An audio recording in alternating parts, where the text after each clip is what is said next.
Assalamualaikum warahmatullahi wabarakatuh. Waalaikumsalam warahmatullahi wabarakatuh. Selamat siang dan salam sejahtera untuk kita semua. Yang terhormat calon guru penggerak angkatan 11 SMK Negeri 1 Cianjur, dan yang kami hormati peserta webinar yang alhamdulillah sudah hadir pada hari ini. Puji dan syukur kita panjatkan kehadirat Allah Subhanahu wa Ta'ala atas karunia-Nya kita dapat berkumpul pada hari ini dalam tatap maya di webinar Diseminasi Budaya Positif dengan keadaan sehat. Ya, salawat dan salam mari kita curah limpahkan kepada Nabi kita, yaitu Nabi Muhammad SAW, kepada keluarganya, sahabatnya, tabiatnya, dan kita sebagai selaku umatnya. Izinkan Bapak, Ibu memperkenalkan diri. Nama saya Muhammad Nuari Ramdan, selaku moderator pada kesempatan hari ini, dan izinkan pula saya memaparkan liputan acaranya, yaitu 1. Pembukaan, 2. Penyampaian materi, 3. Sesi tanya jawab, 4. Sesi foto bersama, dan 5. Penutup.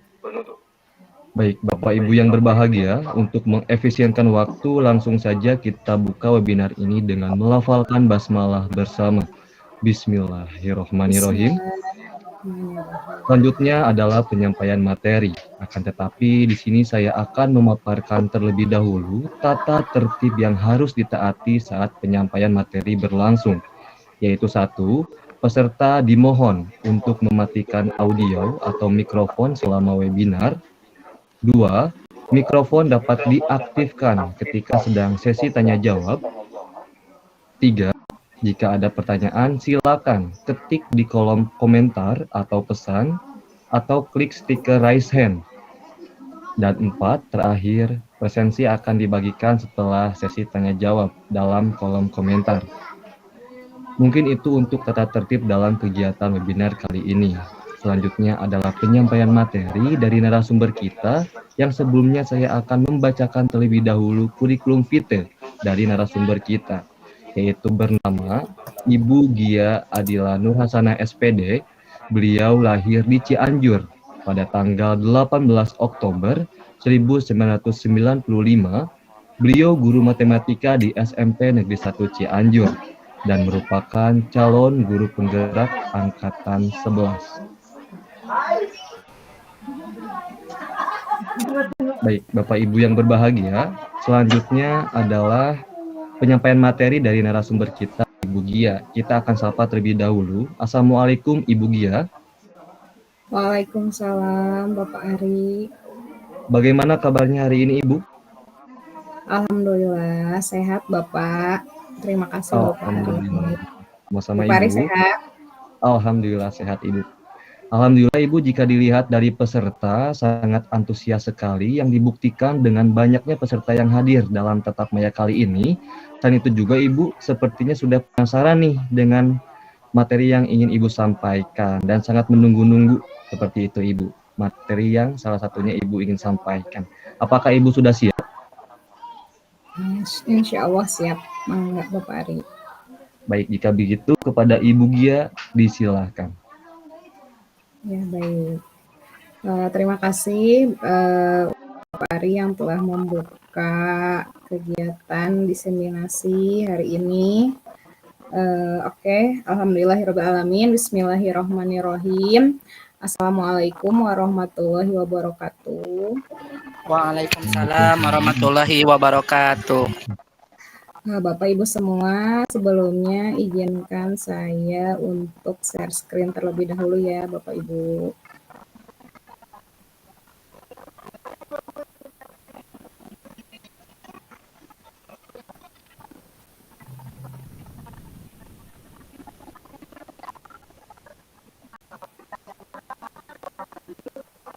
Oke, sebentar.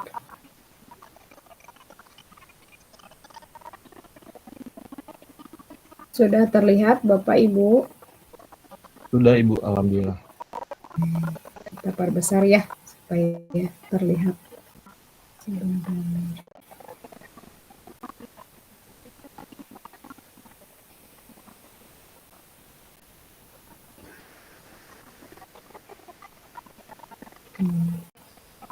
Sudah terlihat Bapak Ari? Sudah Ibu, sudah terlihat. Ya, baik. Ya. Oke, baik Bapak Ibu. Yang pertama, saya ucapkan puji dan syukur atas kehadirat Allah Subhanahu wa taala, berkat rahmat dan hidayahnya lah hari ini kita semua bisa berkumpul di kegiatan acara diseminasi yang akan saya paparkan dengan keadaan sehat dan walafiat. Sholawat serta salam semoga tercurah limpahkan kepada junjungan Nabi besar Nabi Muhammad Sallallahu Alaihi Wasallam. Bapak Ibu semua, tak lupa saya juga ucapkan terima kasih atas sudah meluangkan waktunya pada kegiatan hari ini.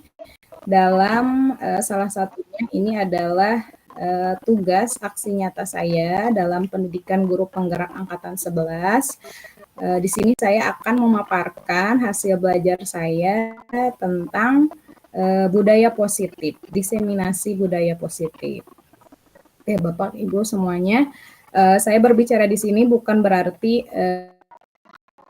saya yang lebih tahu, saya yang lebih bisa ya Bapak Ibu, akan tetapi di sini meskipun sebagai ini tugas dari aksi nyata saya harapkan dengan adanya diseminasi ini kita semua bisa berkolaborasi, nanti bisa sharing ilmu yang sudah kita dapatkan semuanya. Jadi ya seperti itu, saya di sini bukan lebih baik ataupun lebih bisa dari Bapak Ibu semua, melainkan nanti harapannya juga bisa belajar dari Bapak Ibu semua yang ada di sini. Oke, terima kasih Bapak Ibu. Kita lanjut saja. Oke. Tentang budaya positif. Sebelumnya, apa sih itu budaya positif itu? Budaya positif itu adalah perwujudan dari nilai-nilai atau keyakinan di sekolah. Tentunya di sekolah ya Bapak Ibu, karena kita semua memang terlibat sebagai seorang pendidik yang memang tempat bekerjanya itu di sekolah. Nilai universal tersebut yakni terdapat di dalam 6 dimensi profil pelajar Pancasila. Nah, budaya positif di sekolah yaitu nilai dan kebiasaan di sekolah yang berpihak pada murid agar mereka dapat berkembang menjadi pribadi yang kritis, penuh hormat, dan bertanggung jawab sesuai dengan nilai profil pelajar Pancasila. Nah, baik, ini pertanyaan pemantik untuk nanti akan dibahas selanjutnya. Yang pertama, apakah pembiasaan yang sudah dilakukan di sekolah, apakah sudah sesuai dengan budaya positif? Lalu, apakah sudah sesuai dengan profil pelajar Pancasila serta visi sekolah kita? Nah, nanti ini merupakan pertanyaan pemantik untuk merefleksikan bagaimana budaya positif apakah sudah diterapkan, apakah sudah dibiasakan di sekolah kita, dan apakah sudah sesuai nilainya dengan nilai profil pelajar Pancasila serta tujuannya yang tertuang dalam visi sekolah. Okay. Di diseminasi budaya positif ini ada konsep utama, ada 8 konsep, yaitu ada pertama ada perubahan paradigma belajar, yang kedua ada disiplin positif, yang ketiga ada motivasi perilaku manusia, yang keempat ada kebutuhan dasar manusia, yang kelima posisi kontrol guru, yang keenam keyakinan kelas, dan yang ketujuh adalah segitiga restitusi. Ketujuh konsep utama ini insya Allah ke depan kita akan bahas bersama-sama ya Bapak Ibu. Oke, menginjak ke yang pertama yaitu perubahan paradigma belajar. Tentunya dengan budaya positif, dalam membangun budaya positif di sekolah itu kita harus menyediakan lingkungan yang positif. Lingkungan yang positif itu artinya aman, nyaman, agar murid mampu berpikir, bertindak, dan mencipta dengan merdeka, mandiri, dan bertanggung jawab. Nah, sesuai dengan perubahan paradigma belajar ini, dengan adanya kurikulum merdeka Bapak Ibu, kurikulum merdeka itu untuk menuntut kurikulum yang memang keberpihakan kepada murid. Nah, contohnya diimplementasikan dalam pembelajaran yang dirancang berdasarkan prinsip pembelajaran berdiferensiasi. Yang misalkan kalau dulu-dulu kita belum mengenal pembelajaran berdiferensiasi dengan adanya masih kurikulum KTSP atau kurikulum 13. Nah, sekarang perubahan paradigma belajar kita sudah berubah menjadi kurikulum merdeka.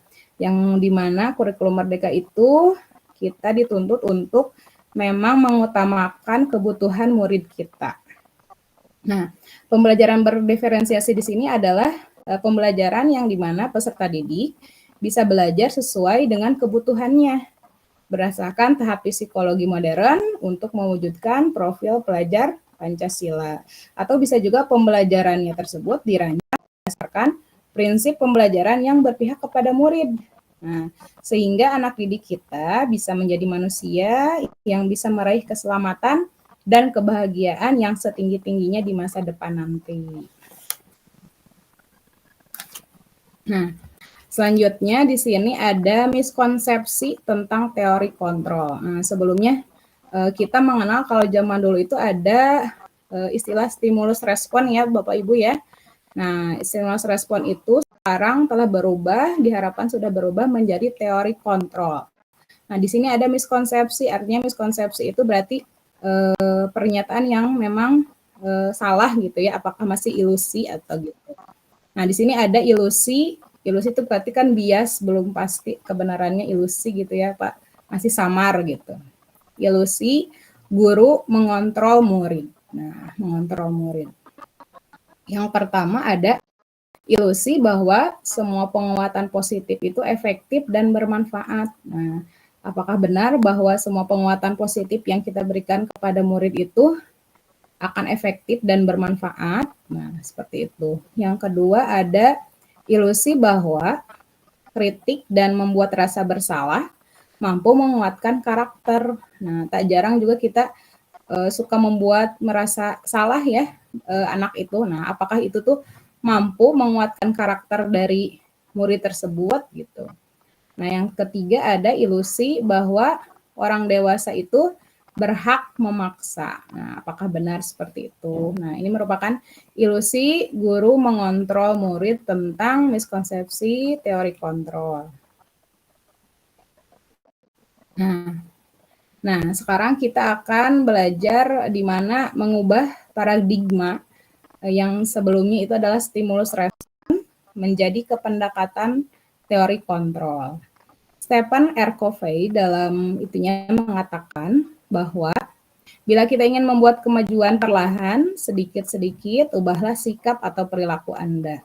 Namun, bila kita ingin memperbaiki cara-cara utama kita, maka kita perlu mengubah kerangka acuan kita. Ubahlah bagaimana Anda melihat dunia, bagaimana Anda berpikir tentang manusia, ubahlah paradigma Anda, skema pemahaman, dan penjelasan aspek-aspek tertentu tentang realitas. Nah, di sini stimulus respon yang pertama itu adalah realitas kebutuhan kita sama. Tetapi kalau dilihat dari teori kontrol, itu sebenarnya realitas kebutuhan kita itu berbeda. Betul ya Bapak Ibu ya? Yang kedua, semua orang melihat hal yang sama. Tetapi teori kontrol, setiap orang memiliki gambaran yang berbeda. Selanjutnya juga kita mencoba mengubah orang agar berpandangan sama dengan kita. Nah, tak jarang kita memaksa murid itu untuk mengubah sesuai dengan pandangan kita. Nah, tapi dalam teori kontrol itu kita berusaha memahami pandangan orang lain tentang dunia, tentang yang kita lihat. Gitu. Selanjutnya, perilaku buruk dilihat sebagai suatu kesalahan. Tetapi teori kontrol mengatakan semua perilaku memiliki tujuan. Selanjutnya, orang lain bisa mengontrol saya, tapi teori kontrol hanya Anda yang bisa mengontrol diri Anda. Selanjutnya, saya bisa mengontrol orang lain, tetapi teori kontrol mengatakan Anda tidak bisa mengontrol orang lain. Nah, pemaksaan ada pada saat bujukan gagal, tetapi kalau dalam teori kontrol, kolaborasi dan konsensus menciptakan pilihan-pilihan yang baru. Nah, dari yang tadi ya, semua orang kan melihat yang sama, berarti kita tidak bisa memaksakan bagaimana seseorang itu berpandangan atau melihat hal yang kita lihat. Berarti di sini kita mengubah jadi teori kontrolnya kolaborasi dan konsensus menciptakan pilihan-pilihan baru. Nah, kemudian model berpikir menang kalah. Nah, kalau di stimulus respon itu model berpikirnya kita masih menang kalah. Nah, tapi nanti di teori kontrol kita sudah berpikir bahwa model berpikir kita itu menang dan menang. Nah, itu. Selanjutnya, nah, menginjak kepada disiplin positif. Disiplin positif itu Bapak Ibu semua coba ketika mendengar kata disiplin, apa sih yang Bapak Ibu terbayang di benak Bapak Ibu? Terus apa yang terlintas di pikiran Bapak Ibu semua?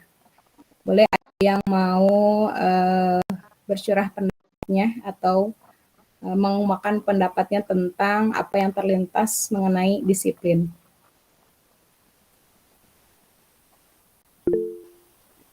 Oke, baik Bapak Iqbal, silakan. Terima kasih Bu. Ya, Untuk yang terlintas di pikiran saya ketika kata disiplin itu berarti sesuai dengan ketentuan. sesuai ketentuan. Ya, baik. Ada lagi? Sudah. Oke, ada lagi Bapak selain dari Bapak Iqbal? Yang lainnya boleh? Mungkin Pak Nuari, dari saya boleh dulu, Pak Nuari. Ya, terlintas di dalam pikiran saya bahwa disiplin itu seperti menaati tata tertib atau pedoman yang telah berlaku seperti itu, Ibu. oke, mentaati tata tertib yang sudah berlaku. Begitu ya Bapak ya? Oke, Iya, Ibu. ya. Betul ya Bapak Ibu, disiplin memang yang terbayang di benak kita pertama harus mentaati dengan aturan gitu ya. Kalau disiplin itu pasti terlintasnya oh aturan nih gitu ya, seperti itu. Nah, jika dilihat disiplin itu berasal dari kata Latin yaitu disciplina yang berarti instruksi dan pelatihan. Makna kata disiplin itu sendiri adalah sesuatu yang dilakukan seseorang pada orang lain untuk mendapat kepatuhan. Nah, tadi sama yang seperti dikemukakan oleh Pak Ari katanya harus mentaati peraturan. Nah, tapi apakah disiplin positif itu seperti itu? Nah, disiplin positif itu merupakan salah satu cara penerapan disiplin yang bertujuan untuk menumbuhkan kesadaran serta memberdayakan peserta didik tanpa imbalan penghargaan ataupun reward, ancaman, atau hukuman. Nah, jika dilihat disiplin diri, nah kalau disiplin diri itu adalah kemampuan memerintah diri sendiri. Nah, kalau tadi kan arti kata disiplin itu dari kita untuk orang lain. Tapi kalau di sini, disiplin diri itu adalah kemampuan memerintah diri sendiri dalam mengontrol dan menguasai diri untuk memilih tindakan yang mengacu pada nilai-nilai yang kita hargai dengan penuh tanggung jawab tanpa perintah orang lain. Seperti itu. Itu yang dimaksud dengan disiplin diri. Jadi artinya kita memerintahkan diri sendiri, menguasai diri kita untuk mengontrol diri kita mana yang memang sesuai. Kita sadar bahwa perlakuan itu sudah baik gitu ya. Jadi tidak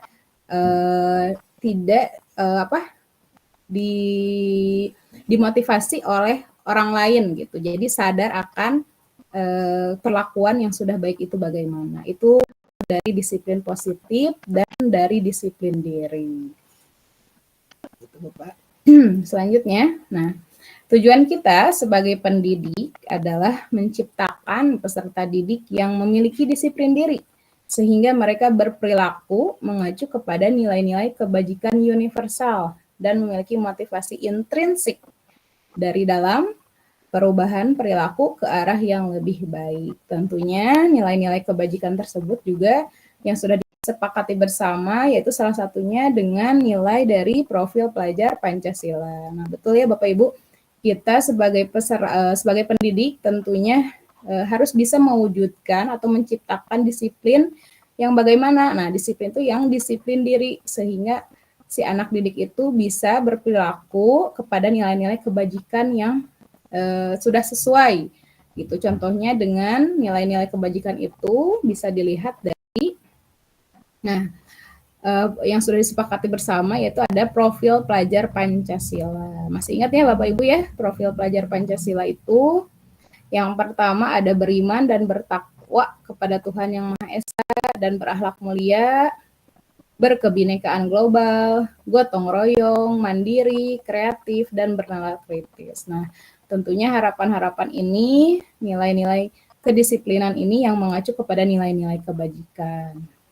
Nah, selanjutnya juga selain dari profil pelajar Pancasila, nilai-nilai kebajikan juga ada dari IBO Primary Years Program, yaitu adalah nilai toleransi, rasa hormat, integritas, mandiri, menghargai, antusias, empati, kreativitas, kerjasama, percaya diri, dan komitmen. Ada juga menurut keterampilan hidup atau life skill. Nah, ini di sini yang kita perlukan untuk masa depan, yaitu nilai dapat dipercaya, lurus hati mendengar yang aktif, tidak merendahkan orang lain, dan memberikan yang terbaik dari diri kita sendiri. Nah, tentunya dengan disiplin yang mengacu kepada nilai-nilai kebajikan ini, kita sebagai pendidik tentunya harus bisa mewujudkan disiplin itu kepada siswa-siswa kita, siswa-siswi kita semuanya. Oke, nah berinjak ke motivasi perilaku manusia. Tentunya setiap perilaku manusia itu memiliki motivasi ya, Bapak Ibu ya. Motivasi itu ada motivasi yang berasal dari orang lain, ada pun juga yang berasal dari diri kita sendiri. Nah, contohnya di sini ada motivasi perilaku manusia itu yang pertama untuk menghindari ketidaknyamanan atau hukuman. Nah, tak jarang ya Bapak Ibu, murid-murid kita juga banyak yang memang melakukan sesuatu itu hanya untuk menghindari ketidaknyamanan atau menghindari hukuman gitu. Nah, yang kedua ada untuk mendapatkan imbalan penghargaan dari orang lain. Ini termasuk motivasi ekstrinsik. Nah, ini juga dari luar ya Bapak Ibu ya. Jadi seseorang itu jadi melakukan sesuatu itu mengharapkan imbalan atau penghargaan dari orang lain. Nah, yang ketiga ada motivasi yaitu menjadi orang yang mereka inginkan dan menghargai diri sendiri dengan nilai-nilai yang mereka percaya. Nah, tentunya motivasi yang kita itu adalah motivasi yang memang muncul dari menjadi orang yang mereka percaya pada diri sendiri gitu artinya. Jadi menghargai apapun yang ada pada diri sendiri dan menyadarinya. Nah, itu yang paling baik ya Bapak Ibu, motivasi perilaku. Nah, tentunya kita juga kepada anak didik kita harus menilai suatu perilaku itu apakah murid tersebut memang termotivasi dari dirinya untuk bisa berubah, apakah memang ada motivasi dari luar, contohnya untuk menghindari ketidaknyamanan atau menghindari hukuman, atau juga ingin mendapatkan imbalan penghargaan dari gurunya misalnya seperti itu. Nah, yang paling baik itu adalah motivasi yang memang berasal dari diri sendiri, sehingga anak itu menjadi akan menghargai dirinya sendiri. Nah, apakah perbuatan itu memang baik untuk dirinya gitu atau tidak. Nah, itu ya Bapak Ibu ya. Selanjutnya, nah tentunya selain motivasi juga ada kebutuhan dasar manusia yang memang menjadi landasan atau alasan seorang melakukan sesuatu. Nah, di sini ada kebutuhan dasar manusia itu ada 5. Yang pertama ada survival atau bertahan hidup. Yang kedua ada merasa diterima atau kasih sayang. Yang ketiga ada penguasaan atau power. Yang keempat ada kebebasan, yang kelima ada kesenangan. Nah, oke, kebutuhan dasar manusia. Yang pertama, jadi kita ketika melihat murid gitu ya, Bapak Ibu ya, ketika melakukan sesuatu misalnya dia melakukan sesuatu kesalahan atau misalnya dengan contohnya kesiangan misal gitu. Nah, kita harus jeli dulu, harus tahu dulu apakah memang kebutuhan dasarnya sudah terpenuhi atau tidak. Nah, bisa dilihat dari 5 kebutuhan dasar manusia ini. Apakah dilihat dari bertahan hidupnya, apakah dilihat dari apakah dia sudah terpenuhi, merasa diterimanya, kebebasannya, atau apanya. Yang pertama, bertahan hidup. Nah, di sini adalah kebutuhan yang bersifat fisiologis seperti kesehatan, keamanan, kebutuhan akan tempat tinggal, makanan, dan pakaian. Yang keduanya ada merasa diterima atau cinta kasih, yaitu kebutuhan ini meliputi keinginan diterima, dipedulikan dengan orang lain, seperti teman, keluarga, teman kerja, atau suatu kelompok. Nah, kemudian ada juga kebutuhan kebebasan, membuat pilihan. Murid harus diberikan kesempatan membuat pilihan dan bertanggung jawab atas pilihannya. Nah, di sini memberikan kebebasan itu bukan berarti kita membiarkan apa yang murid mau, tapi kita bisa untuk menuntun anak itu ketika kebebasan yang bisa mereka pilih, kita bisa mengarahkannya, gitu ya, bisa menuntunnya ke arah yang lebih baik. Gitu. Kebebasan bukan dalam artian bebas sebebas-bebasnya. Selanjutnya ada kebutuhan kesenangan, yaitu kalau dalam pembelajaran, berarti kalau diartikannya dengan kesenangan itu, berarti kita sebagai guru juga nanti implementasinya bisa ketika mungkin di kelas anak sudah terlihat boring gitu ya, sudah bosan, kita bisa menumbuhkan atau kesenangan-kesenangan dalam pembelajaran kita. Jadi jangan ragu-ragu Bapak Ibu nanti untuk bisa memasukkan hal-hal yang menyenangkan, misalnya dalam belajar ada permainannya. Nah, itu sangat efektif sekali ya, belajar sambil bermain. Jadi di samping anak sudah terpenuhi kebutuhan dasarnya, yaitu kesenangan, di lain sisi pula pembelajarannya memang sudah bisa dicapai gitu ya. Nah, ada bermain, humor, tertawa, antusias. Nah, itu merupakan kebutuhan dasar dari kesenangan. Selanjutnya ada penguasaan, yaitu setiap murid memiliki kebutuhan merasa kompeten, menjadi terampil, diakui pencapaiannya dan keterampilannya, didengarkan, bisa membuat dampak dan pengaruh positif dan memiliki rasa harga diri.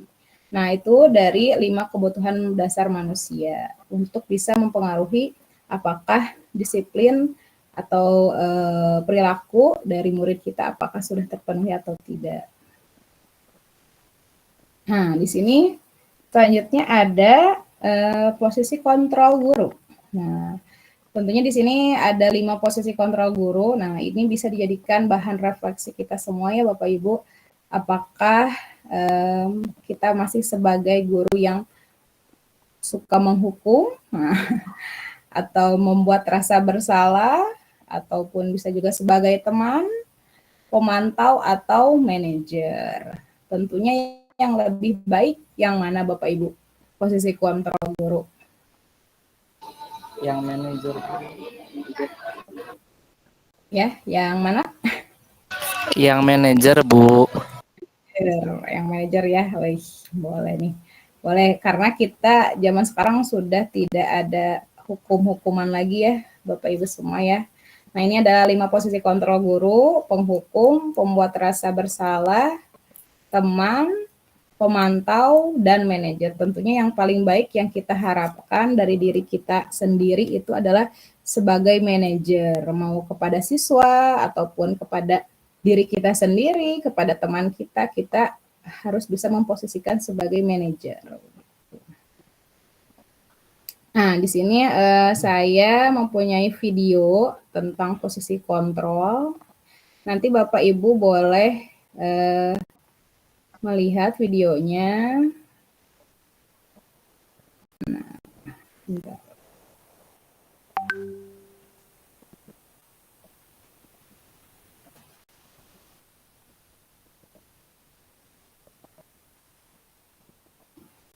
Oh, harus di ini dulu ya. Sebentar ya Bapak Ibu ya. Sepertinya harus stop sharing dulu.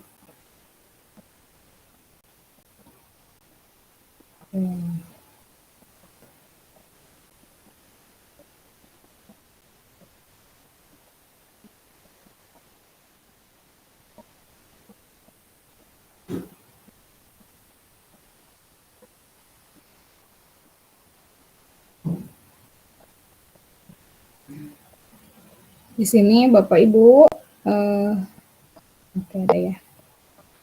Saya mempunyai video, silakan ditonton terlebih dahulu ya, mengenai 5 posisi kontrol guru. Sudah terlihat layarnya Bapak Ibu? Sudah Bu, namun videonya belum ada. Nah, baik.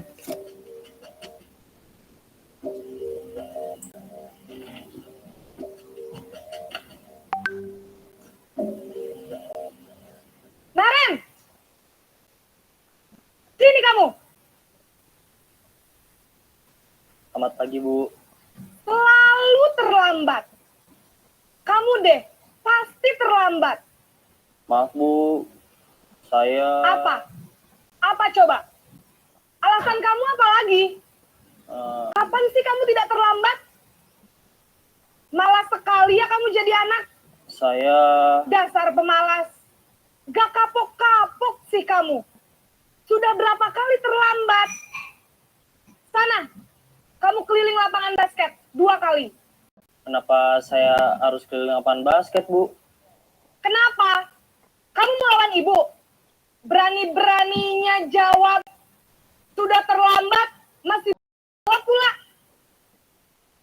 Sekarang, keliling lapangan basket 5 kali sekalian. Biar kapok. Cepat. Pergi sana ke lapangan basket.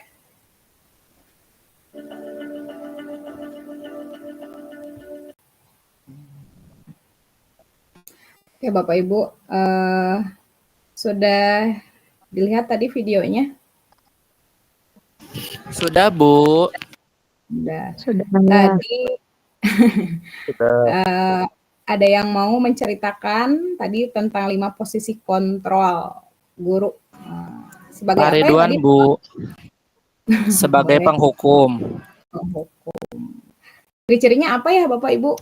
Kalau yang dilakukan oleh guru tersebut itu penghukum. Suara lebih tinggi. Ya, Bu Devi. Maksa Bu gurunya. Suaranya lebih tinggi. Main fisik wae Ibu. Ya bagus. Betul-betul ya Bapak Ibu. Alasan siswa tuh. Oh iya. Tidak mau mendengarkan Alasan siswa kenapa dia kesiangan dipotong. Oh iya. Jadi langsung ya kamu lari katanya langsung itu. Jadi tidak mendengarkan dulu alasan siswa tersebut terlambat. Betul ya Bapak Ibu ya? Nah, saya izin share screen lagi.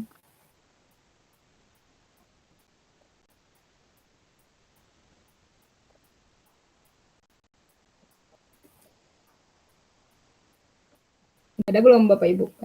Telat ya. Oke. Nah, di sini tadi adalah posisi penghukum ya Bapak Ibu. Nah, posisi penghukum itu bisa menggunakan hukuman fisik ya, maupun verbal.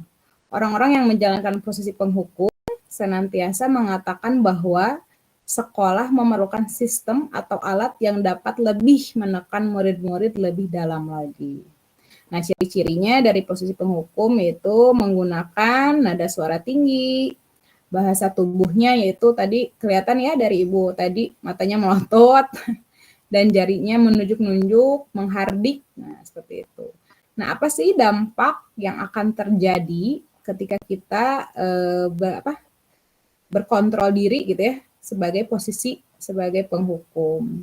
Dampak yang akan terjadi pada muridnya yaitu murid menjadi pendendam.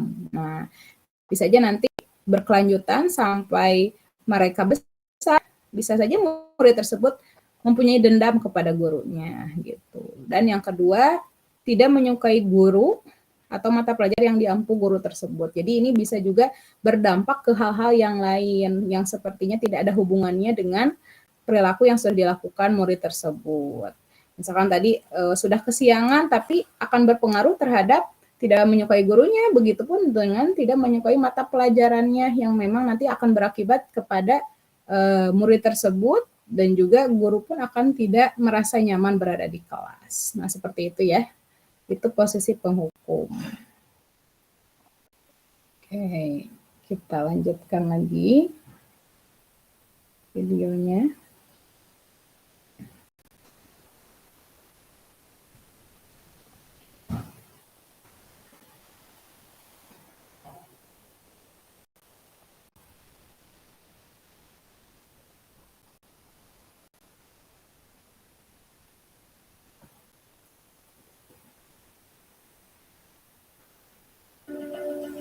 Naren,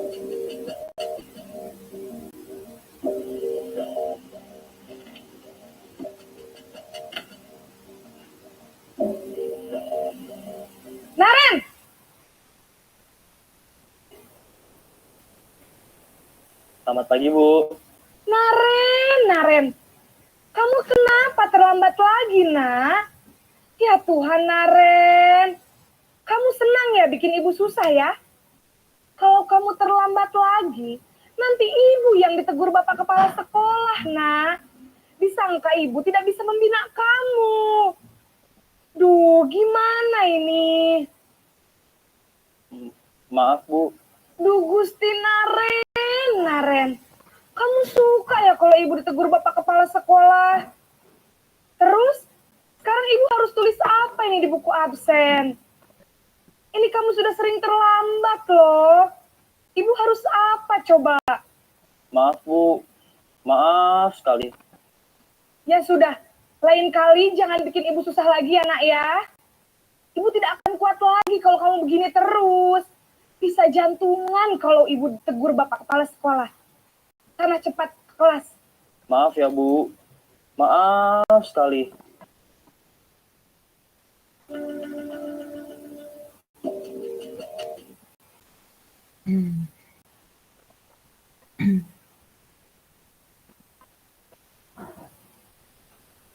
Nah, baik Bapak Ibu, yang barusan posisi kontrol sebagai apa ya Bapak Ibu barusan? Membuat kesalahan. Nah, buat kesalahan. Ciri-cirinya apa kalau dilihat dari video tersebut? Guru sebagai Intonasinya lebih lembut. terusnya lebih lembut. Lalu ada lagi Bapak Ibu? Kalau dilihat dari tadi katanya tidak kasihan kamu kepada ibu gitu ya. Tadi ada kata-kata seperti itu. Itu merupakan contoh ciri-ciri dari posisi kontrol sebagai pembuat rasa bersalah. Di sini ketika posisi kita sebagai sudah ada belum layarnya? Nah ini. Membuat merasa bersalah. Nah, pada posisi ini biasanya guru akan bersuara lebih lembut. Betul ya tadi Pak yang dikatakan Pak Iqbal. Pembuat rasa bersalah akan menggunakan keheningan yang membuat orang lain merasa tidak nyaman, bersalah atau rendah diri. Ciri-ciri posisi pembuat merasa bersalah yaitu menggunakan nada suara cenderung lembut, tenang namun kata-katanya menyalahkan murid. Nah, dampak yang terjadi nanti yang akan terjadi kepada muridnya, murid akan menganggap dirinya yang bersalah. Nah, nanti ini akan berdampak kepada konsep disiplin identitas yang gagal ya. Nah, kemudian dampak yang kedua ada rendah diri dan menarik diri dari lingkungan. Dampaknya nanti murid akan tidak percaya diri gitu ya, tidak rendah diri jadi menjauhkan dari lingkungan sekitar. Gitu. Oke, kita lanjutkan lagi.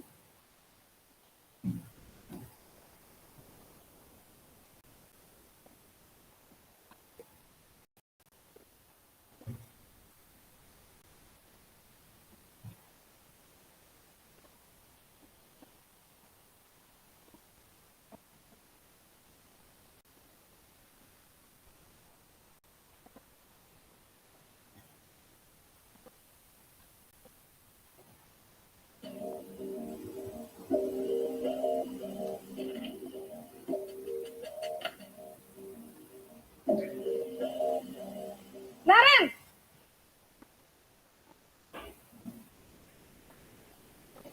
Selamat pagi, Bu. Wah, sudah jam berapa ini nak?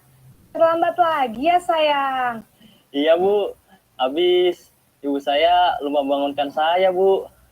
Kamu malah menyalahkan ibu kamu.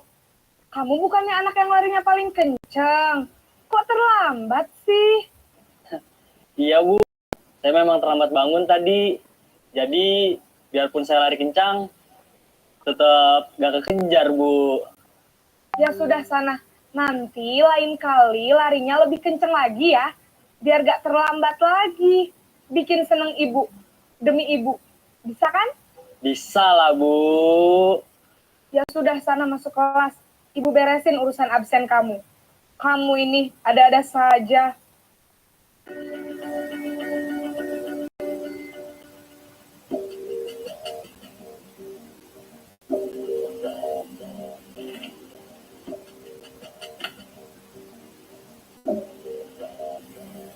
Naren!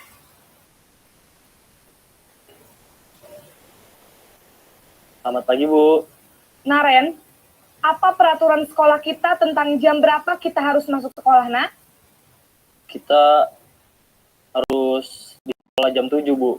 Iya, betul. Sekarang sudah jam 7.20. Naren sudah tahu konsekuensinya jika terlambat hadir. Paham, Bu.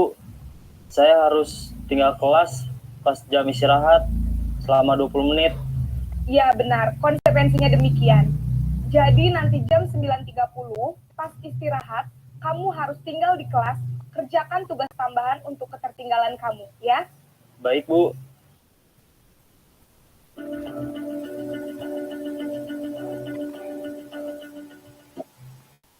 Oke, Bapak Ibu tadi ada dua posisi kontrol yang sudah dijelaskan di video ya, sebagai teman dan juga sebagai Manajer, Bu. pemantau. Nah, ya.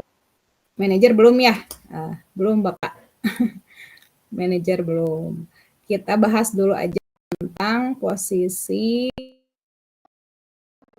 sebagai teman. Ciri-cirinya tadi apa ya kalau dilihat dari posisi sebagai teman?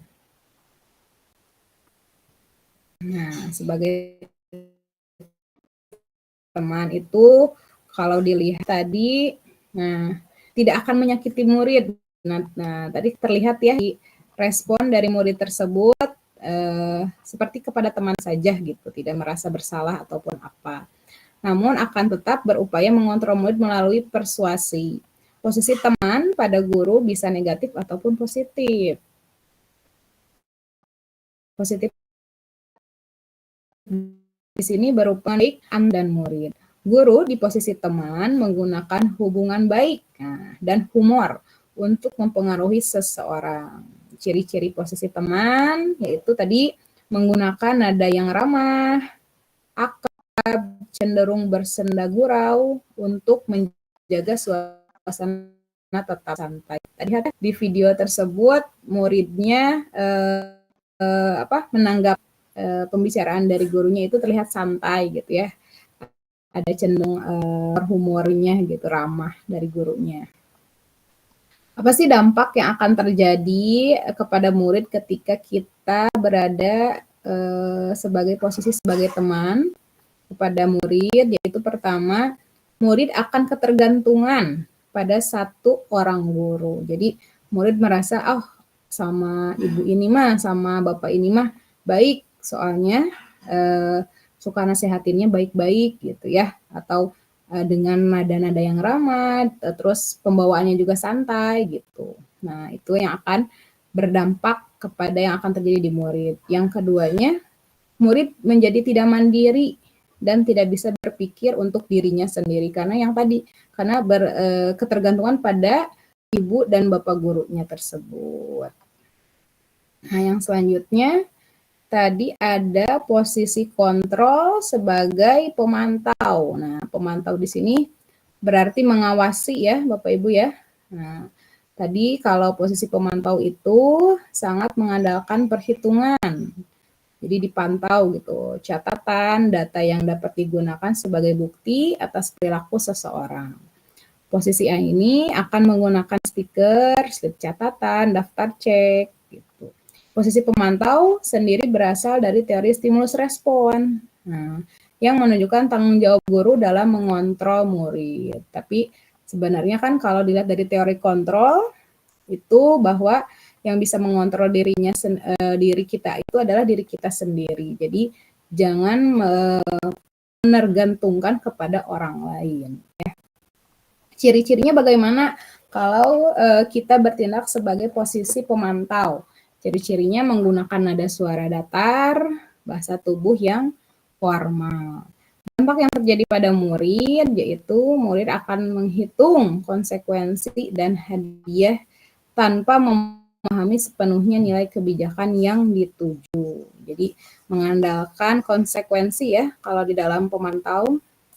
Yang selanjutnya juga dampak yang akan terjadi pada murid yaitu tidak sepenuhnya mandiri. Nah, kita tentunya ingin menciptakan nilai mandiri ya pada diri anak itu, berarti kalau dalam posisi pemantau itu kurang baik untuk dijadikan sebagai posisi kita terhadap guru, terhadap murid kita sendiri. Oke. Selanjutnya ada posisi kontrol terakhir.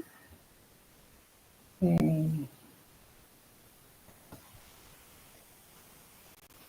Satu lagi.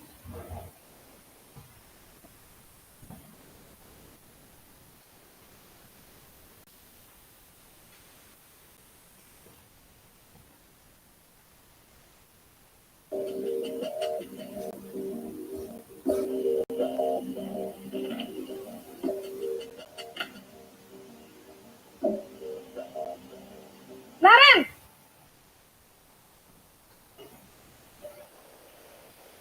Selamat pagi, Bu. selamat pagi Naren. Maaf, Bu. Saya terlambat. Iya, sekolah masuknya jam 7, sekarang sudah jam 7.20. Jadi sekarang bagaimana ini Naren? Maaf, Bu. Saya lupa setel alarm saya semalam. Baiklah, menurut kamu, keyakinan sekolah yang mana yang perlu kamu tingkatkan? Menghargai diri sendiri dan orang lain mungkin ya, Bu. Setuju. Jadi, apakah Naren meyakini prinsip saling menghormati tersebut? Iya, Bu. Saya meyakininya. Apakah Naren bersedia memperbaiki masalah keterlambatan ini? Bersedia, Bu. Bagaimana kamu akan perbaiki masalah keterlambatan ini? Saya akan coba untuk tidak lupa menyetel alarm saya, Bu. Baik, kalau Naren lupa menyetel alarm di rumah, ada orang yang kira-kira bisa bantu mengingatkan tidak? Ada, Bu. Kakak saya, Kak Ema. Ada lagi selain Kak Ema? Selain Kak Ema, ada ibu saya. Baik, jadi yang mengingatkan Naren adalah Kak Ema dan ibu kamu ya? Kira-kira akan mulai setel alarm kapan nih Naren? Setelah pulang sekolah, akan segera saya lakukan.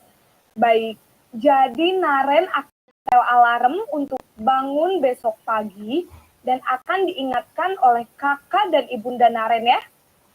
Ada lagi yang mungkin perlu dilakukan Naren agar tidak terlambat bangun lagi? Tidak ada, Bu. Baik Naren, terima kasih untuk kerjasama kamu. Sekarang kamu perlu kembali ke kelas untuk belajar. Baik, Bu. Terima kasih.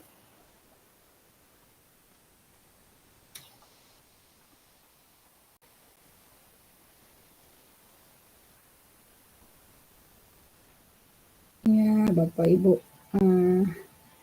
Yang barusan adalah posisi kontrol terakhir, yaitu sebagai posisi manajer. Nah, posisi manajer di sini adalah posisi yang diharapkan, yang paling baik ya Bapak Ibu, di mana posisi kontrol sebagai manajer itu murid akan menciptakan murid yang mandiri, bertanggung jawab, dan dapat memecahkan masalahnya sendiri. Tujuan dari posisi ini adalah agar murid dapat berefleksi atas tindakannya. Nah, di sini guru ini akan dengan tulus memberikan pertanyaan-pertanyaan bermakna sehingga membuat murid dapat belajar dari kesalahan dan mencari sebuah solusi untuk menyelesaikannya. Ciri-cirinya, suara manajer netral, tidak emosional, tidak terlalu ramah, dan tidak bernada tinggi.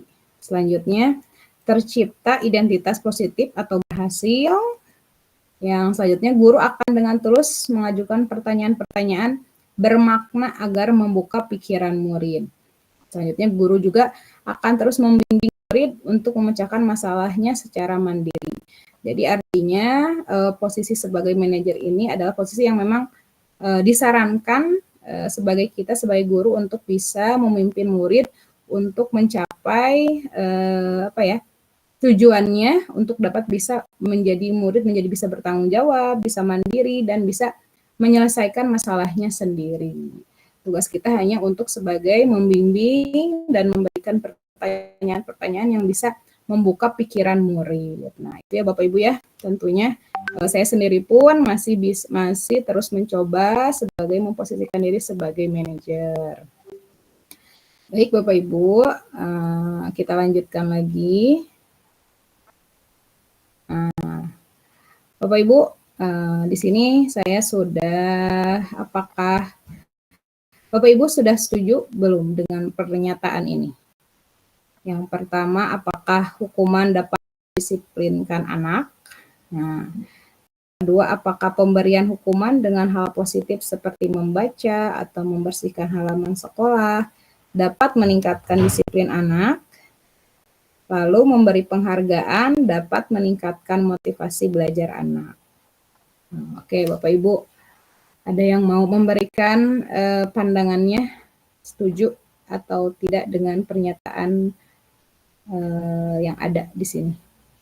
Izin Bu. Boleh. Dengan Untuk Ibu? Ya Ibu Siti. Yang nomor 3. Ibu Siti. Boleh. Nomor 3 itu memberi penghargaan dapat meningkatkan motivasi belajar anak. Saya setuju dengan pernyataan yang nomor 3. Misalnya kita ngasih contoh, ketika dalam pembelajaran seorang anak misalnya menjawab pertanyaan atau misalnya berpendapat, kita memberikan penghargaan kepada anak tersebut, bisa dalam bentukan dari ucapan, misalnya, wah kamu terima kasih sudah berpendapat, pendapat kamu sangat bagus. Nah, hal tersebut dapat memotivasi si anak untuk belajar lebih giat lagi. Itu saja, Bu. Ya, bagus. Kak izin bertanya, Bu, kalau bentuk penghargaannya berbentuk apa berarti di sini, Ibu?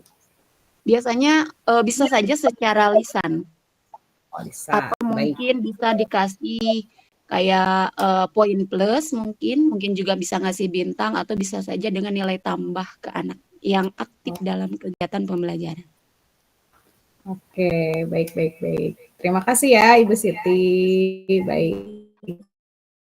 Ada lagi yang lain Bapak Ibu? Yang nomor 1 sama nomor 2?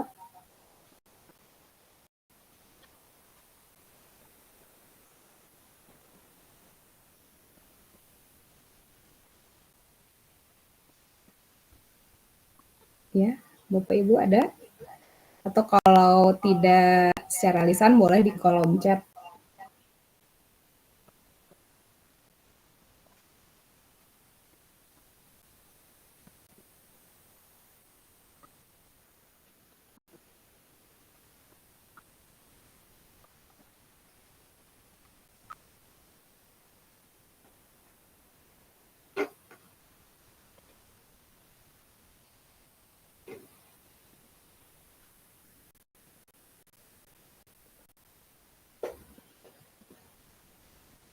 Saya tunggu dulu ya Bapak Ibu ya. Kalau ada yang mau boleh di kolom pesan dulu.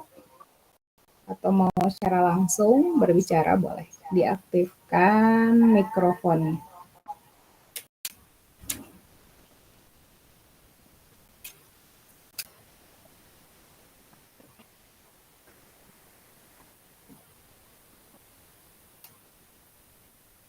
Atau begini aja.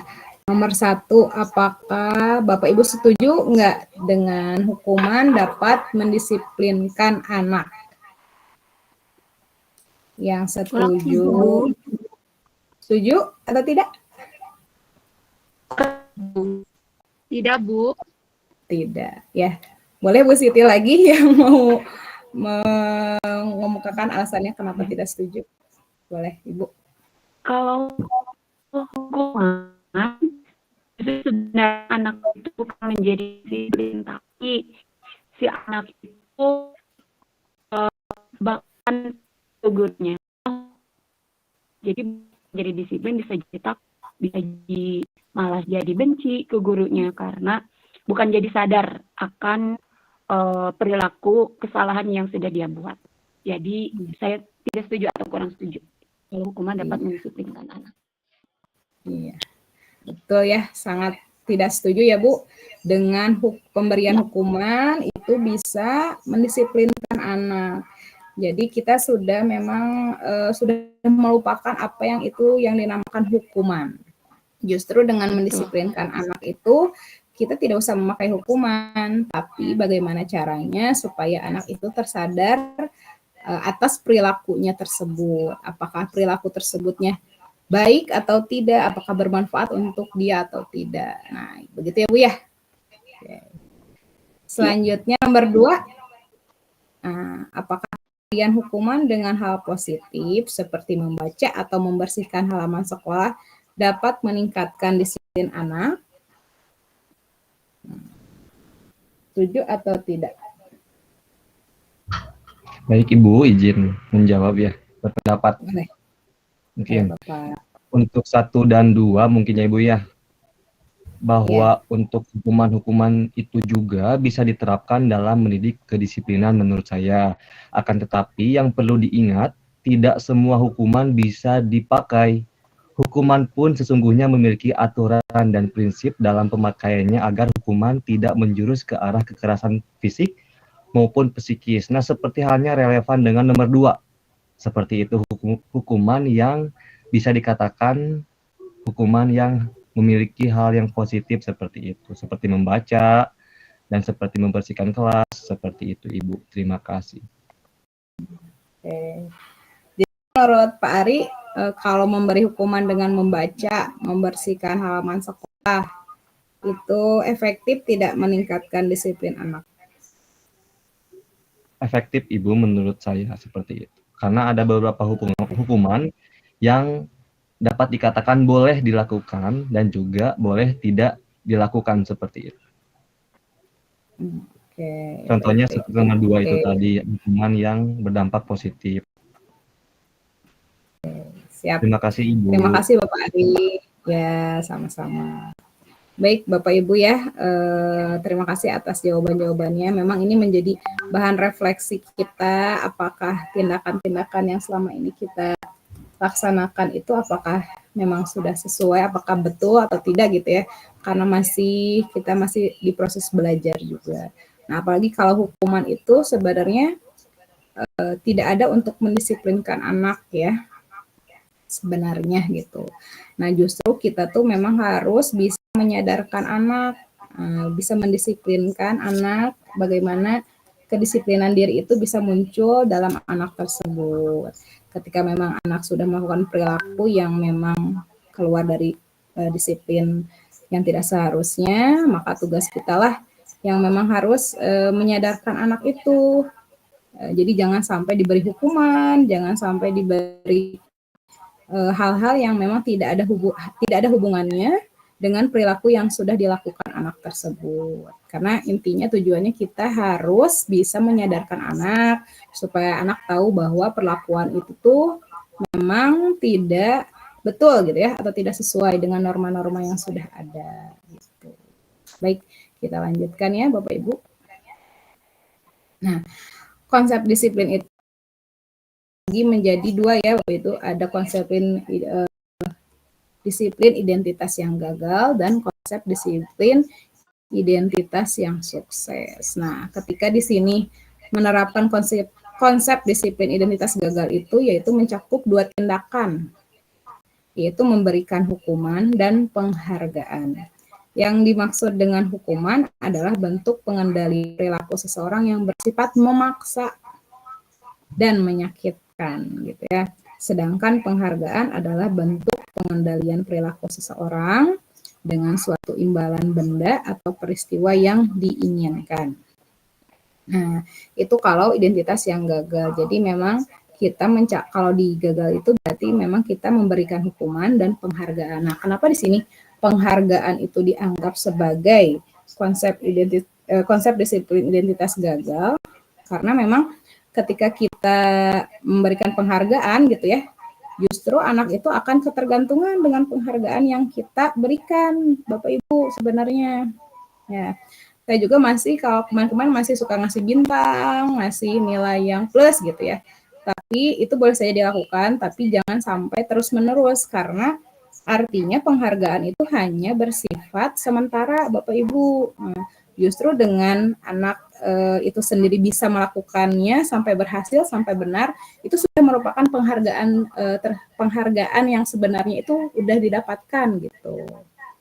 Ya, jadi jangan sampai kita terus-terusan memberikan penghargaan yang memang berbentuk sebagai imbalan gitu ya. Nah, tadi balik lagi ke motivasi dari perilaku manusia gitu ya. Apakah motivasinya memang pengen mendapatkan penghargaan dari guru, apakah memang motivasinya memang dia ingin bisa sendiri gitu ya. Nah, itu memang yang menjadikan disiplin sebagai identitas yang gagal gitu ya. Nah, yang selanjutnya ada konsep yaitu mencakup dua tindakan yaitu konsekuensi dan restitusi. Yang dimaksud dengan konsekuensi adalah bentuk pengendalian perilaku seseorang yang membutuhkan proses stimulus respon.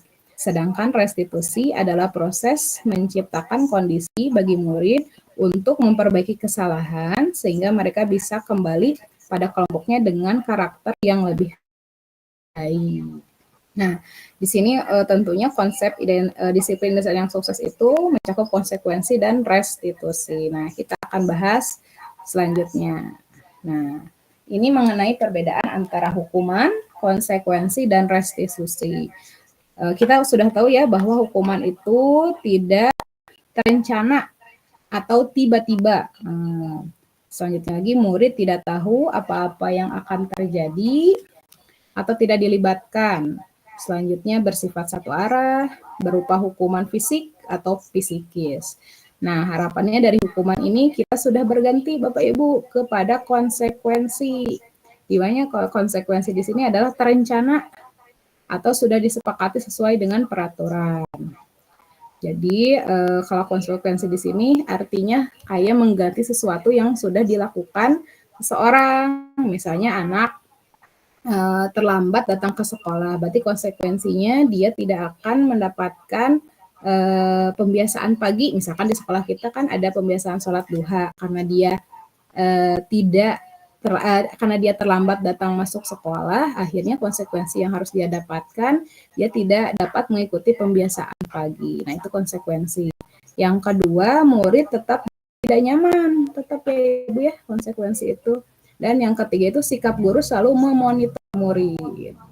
Nah, dari konsekuensi ini harapannya yang lebih baik lagi itu adalah yang dinamakan restitusi. Apa itu sih restitusi? Restitusi itu adalah proses menciptakan kondisi bagi murid untuk memperbaiki kesalahan.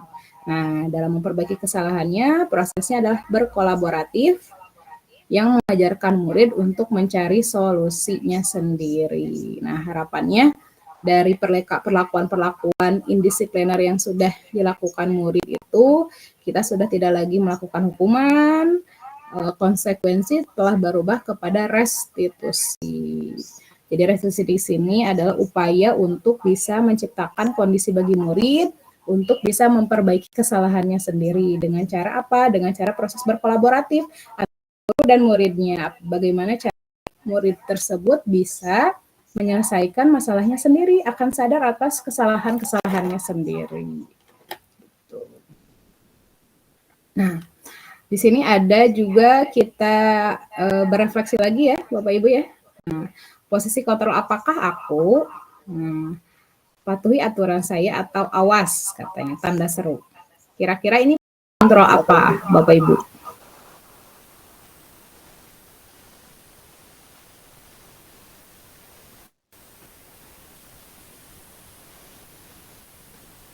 Ya, Bapak Ibu. Ya, Bapak Ibu. Sepertinya hukuman, Bu. Hukuman. Karena ada awas gitu ya, Bu ya. Awas gitu ya, Bu ya. Sepertinya gitu ya. Ya. Oke, lanjut lagi. Kalau ini?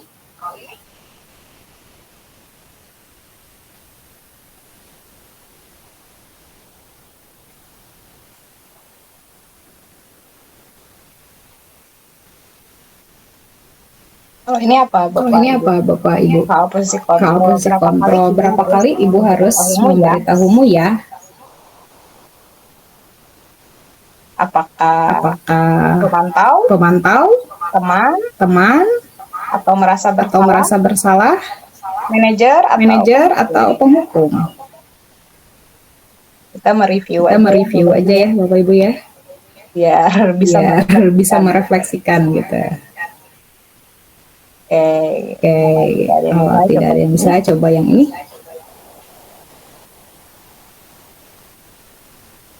Ya sudah, Untuk kali ini tidak apa-apa, nanti Ibu bantu bereskan. Kira-kira apa ini Bapak Ibu? posisi kontrol Posisi yang kontrol yang mana? Kalau tidak salah teman ya Bu ya. teman. Ya, kayaknya temannya. Teman ya. Teman ya. Karena di sini ada kata-kata nanti Ibu bantu bereskan gitu ya. Karena temannya. temannya Ibu ya. Iya. Iya. Betul, Pak Ari? Betul, Pak Ari? Betul ya. Oke, boleh. Teman ya. Oke, kalau ini? Mana?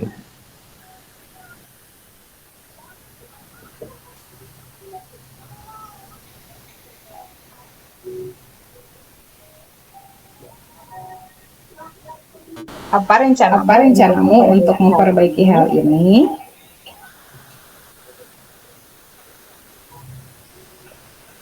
Ini posisi kontrol apa Bapak Ibu?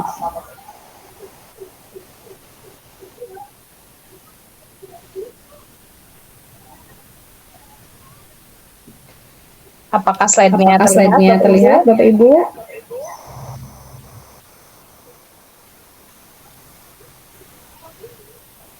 Manajer bukan Ibu. Manajer. Kenapa manajer? Apa ya? Apa? Ini ada menanyakan rencana untuk memperbaiki hal ini gitu ya.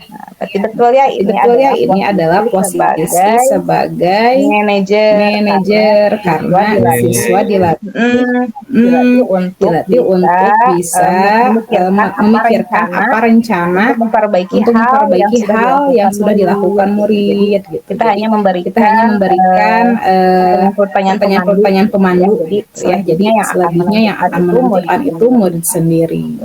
Itu ya Bapak Ibu ya.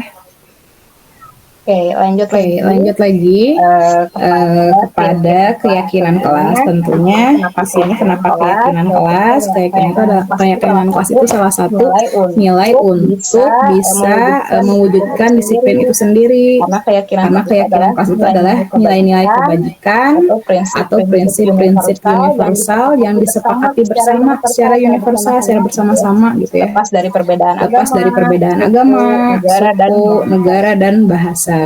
Keyakinan di sini akan lebih memotivasi seseorang dari intrinsik.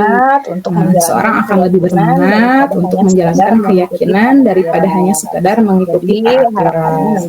Jadi harapannya nanti Bapak Ibu tentunya pasti sudah membuat keyakinan kelas ya di sekolahnya masing-masing, di kelasnya masing-masing, karena keyakinan kelas ini adalah efektif untuk bisa memotivasi seseorang dari dalam untuk bisa lebih disiplin dirinya lebih tercipta gitu ya, lebih bisa mewujudkannya lewat keyakinan kelas. Nah, keyakinan kelas itu bersifat abstrak ya, berupa pernyataan universal dibuat dalam pernyataan positif.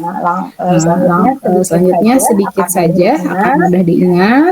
Selanjutnya sesuai dengan kondisi kelas dan sekolah sehingga mudah diterapkan. Selanjutnya semua warga sekolah atau warga kelas dilibatkan saat membuat keyakinan kelas. Nah, di sini adalah langkah-langkah dalam pembuatan keyakinan kelas. Yang pertama yaitu berdiskusi, memunculkan peraturan-peraturan yang perlu ditaati warga kelas. Selanjutnya mengubah peraturan-peraturan menjadi kalimat yang positif. Selanjutnya menyarikan peraturan-peraturan menjadi nilai-nilai kebajikan atau keyakinan kelas. Selanjutnya berdiskusi mengenai gambaran perilaku yang mencerminkan keyakinan kelas. Selanjutnya berdiskusi mengenai peran seluruh warga kelas sesuai dengan kondisi kelas dan sekolah sehingga mudah diterapkan. Selanjutnya meninjau ulang keyakinan kelas dari waktu ke waktu. Nah, ini merupakan langkah-langkah dalam pembuatan keyakinan kelas Bapak Ibu. Jadi berdiskusi dulu untuk memunculkan peraturan yang perlu ditaati, mengubah peraturan menjadi kalimat yang positif. Nah, ini kebanyakan saya sendiri pun kemarin masih anak-anak tuh masih menggunakan kalimat-kalimat yang negatif. Bagaimana ini cara mengubah dari kalimat yang negatif menjadi positif? Nah, contohnya seperti ini. Misalnya kalimat negatifnya nanti anak-anak mengungkapkan tidak membuang sampah sembarangan. Nanti bisa dirubah jadi kalimat positif di dalam keyakinan kelasnya. Bisa buang sampah pada tempatnya. Jadi artinya nanti siswa bisa meyakini bahwa sampah itu memang dibuanglah pada tempatnya. Jadi jangan menggunakan kalimat yang negatif. Yang kedua, jangan terlambat. Nanti bisa dirubah menjadi datang tepat waktu. Selanjutnya, tidak mengerjakan tugas. Bisa juga mengumpulkan tugas tepat waktu. Selanjutnya, baju jangan dikeluarkan. Berarti artinya berpakaian rapi dan sesuai dengan keyakinan atau aturan sekolah. Adalah contoh-contoh langkah-langkah yang tadi dari pembuatan keyakinan kelas. Dan selanjutnya disepakati bersama dengan semua warga kelasnya, dan selanjutnya bisa nanti ditinjau ulang keyakinan kelas itu tersebut dari waktu ke waktu. Nah, ini Bapak Ibu izin saya kemarin mencoba untuk bersama siswa-siswi saya di kelas sudah membuat kesepakatan kelas. Memang ini tidak langsung seperti ini, di siswa juga masih banyak yang memang masih tadi ya Bapak Ibu contohnya masih pakai kalimat negatif gitu. Nah, di sini saya mencoba membimbing anak supaya bagaimana cara supaya keyakinan kelas ini atau kesepakatan kelas ini bisa diyakini bersama gitu. Nah, ini ya Bapak Ibu. Ini ya Bapak Ibu ya. Contohnya. Oke. Nah, Bapak Ibu beranjak kepada segitiga restitusi. Nah, tadi kita tahu bahwa posisi manajer itu adalah posisi yang paling disarankan, yang paling baik untuk kita laksanakan ya Bapak Ibu ya. Nah, di dalam posisi manajer itu ada restitusi atau juga ada yang namanya segitiga restitusi. Segitiga restitusinya adalah suatu proses dialog yang dijalankan oleh guru atau orang tua agar dapat menghasilkan murid yang mandiri dan bertanggung jawab. Jadi dalam menjalankan restitusi di sini ada yang namanya segitiga restitusi, Ibu Bapak. Tadi kan restitusi itu untuk proses untuk berkolaborasi agar anak lebih tahu bagaimana mereka menjalankan atau mencari tahu apakah masalah yang dihadapi anak tersebut salah atau tidak, mencari solusinya bersama gitu ya. Jadi tidak hanya dikontrol oleh guru. Nah, di sini ada yang namanya segitiga restitusi, adalah suatu proses dialog yang dijalankan oleh guru atau orang tua juga bisa agar dapat menghasilkan murid yang mandiri dan bertanggung jawab. Segitiga restitusi ini adalah yang pertama yaitu adalah menstabilkan identitas. Yang kedua ada validasi tindakan yang salah. Dan yang terakhir ada menanyakan keyakinan. Di mana menstabilkan identitas di sini adalah setiap orang pasti pernah melakukan kesalahan. Kamu bukan satu-satunya yang pernah melakukan ini. Kita bahas satu-satu. Ada yang pertama adalah menstabilkan identitas. Berdasarkan prinsip membuat kesalahan adalah bagian dari proses pembelajaran.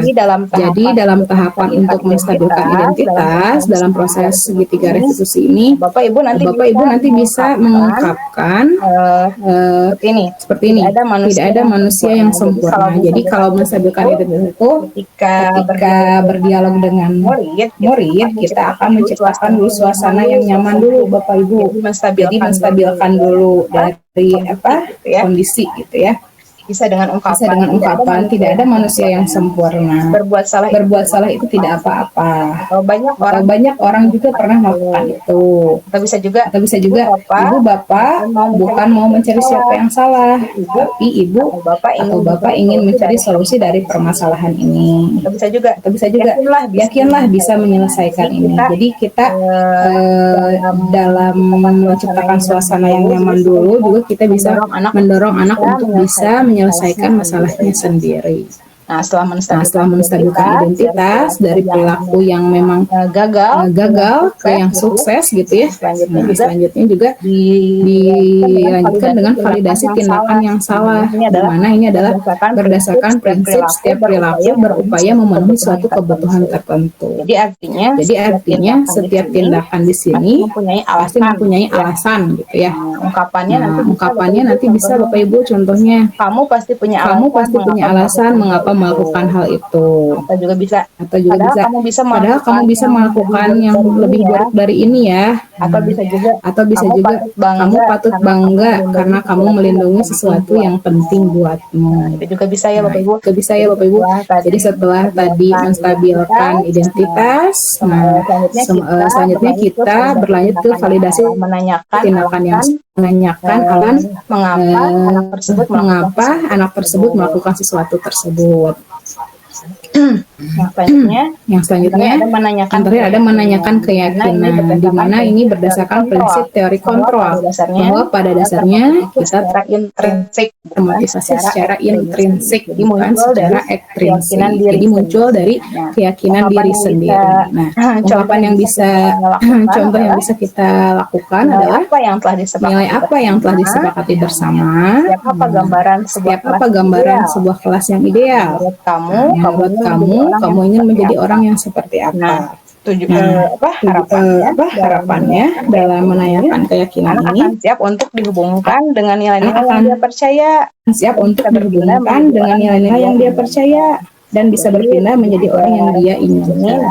Jadi segitiga restitusi ini memang sudah efektif untuk menjalankan posisi kita sebagai manajer ya Bapak Ibu ya. Harapannya saya Bapak Ibu guru semua yang ada di sini juga untuk bisa mengimplementasikannya menggunakan segitiga restitusi. Nah, tadi sudah ya video tentang posisi kontrol manajer, yang mana dalam video tersebut sudah ada langkah-langkah menggunakan segitiga restitusi, yaitu menstabilkan identitas, validasi tindakan yang salah, dan menanyakan keyakinan. Nah, Bapak Ibu, kita sudah beranjak ke pemaparan terakhir. Bagaimana Bapak Ibu?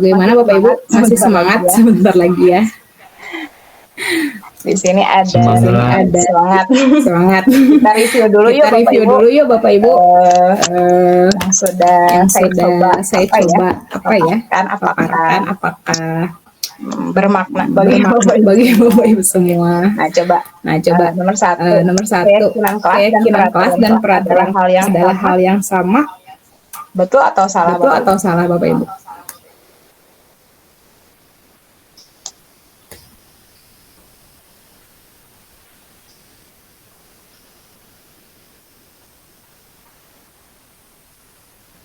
Ya Bapak Ibu. Sudah terlihat layarnya.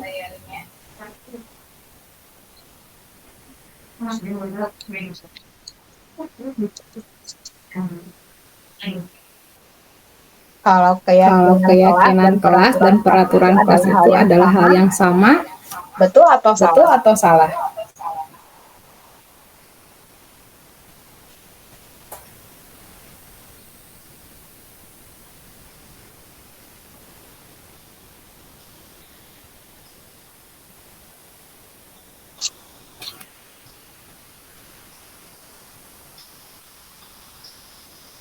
Ya Bapak Ibu, Ya Bapak Ibu, kalau tidak ada yang ini boleh di kolom pesan aja.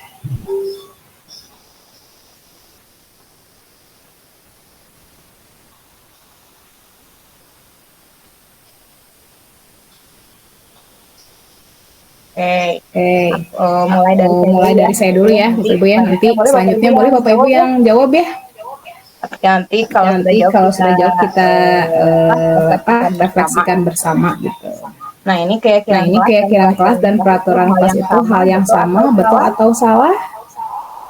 Nah, salah ya Bapak Ibu. Salah ya Bapak Ibu ya. Kenapa salah? Kenapa salah? Karena keyakinan kelas itu memang sifatnya sudah disepakati bersama, sudah diyakinkan bersama bahwa sesuatu yang sudah diyakini oleh diri sendiri itu memang sudah benar. Kalau peraturan kelas itu kan sifatnya sudah diatur gitu ya oleh orang lain.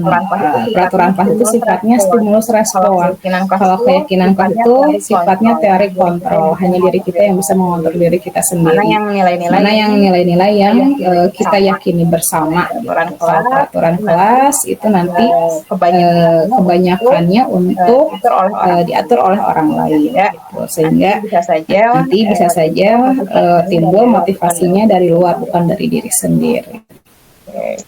Yang sebenarnya apakah keyakinan kelas berlandaskan nilai-nilai kebajikan atau prinsip-prinsip universal?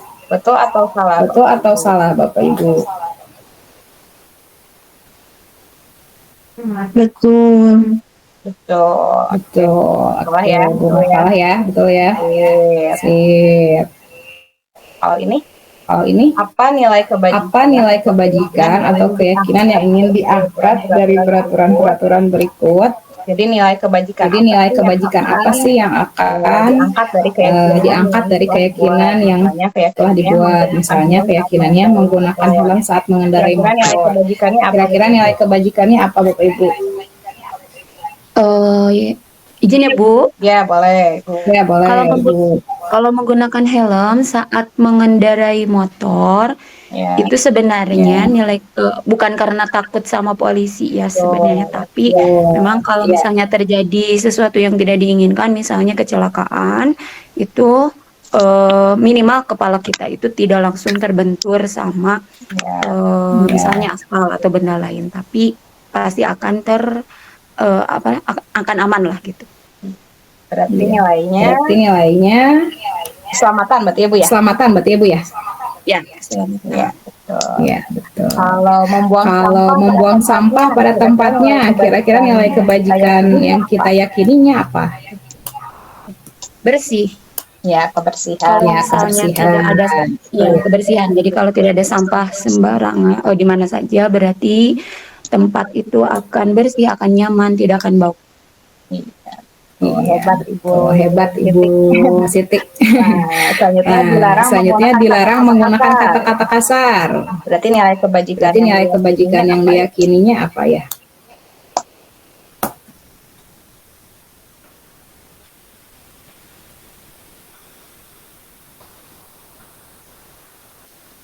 Oke.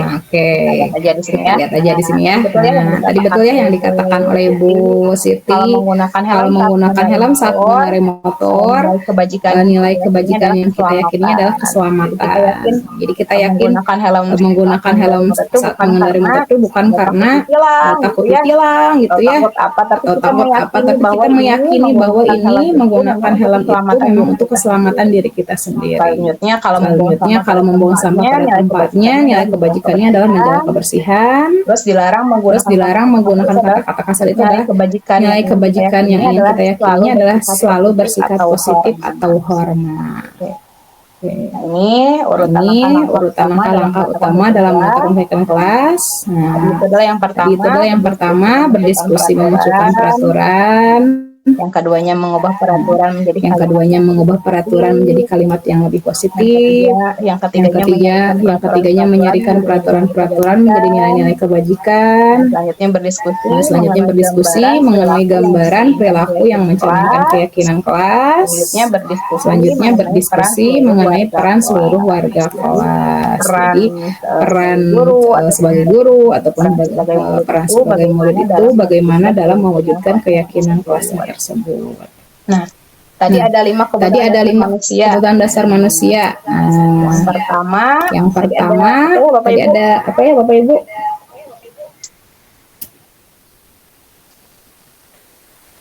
Ini ya. Ada kesenangan, cinta dan kasih sayang, ya. 3 kebebasan, 4 penguasaan, 5 bertahan hidup.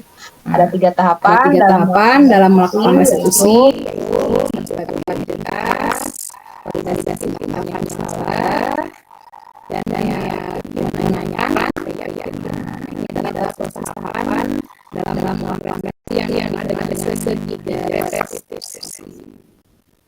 Oke, Bapak Ibu terima kasih untuk perhatiannya selama pemaparannya.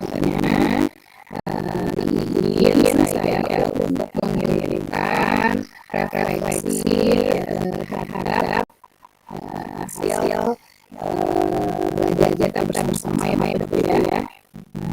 Selanjutnya perhatiannya saya kembalikan pada Bapak moderator.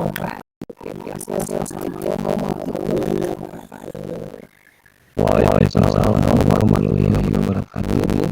Sangat luar biasa sekali. Ini banyak materi yang sangat jelas dan berizin dari ikhtiar tentang definisi budaya positif dalam pelajaran. Insya Allah nanti akan diimplementasikan terutama dalam pelajaran. Terima kasih Ibu ya. Selanjutnya yaitu sesi tanya jawab. Kami membatasi jangan kemudian jangan lupa menyampaikan identitas terlebih dahulu serta jangan lupa klik hand atau jika ada dalam boleh dikisah saja dalam kolom komentar. Silakan Ibu ada yang ingin ditanyakan.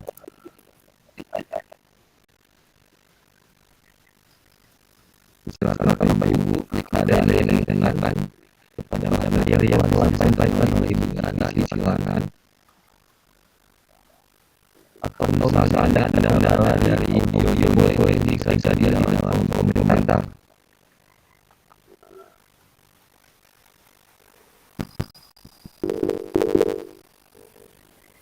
Ibu Yeni, silakan Ibu Yeni.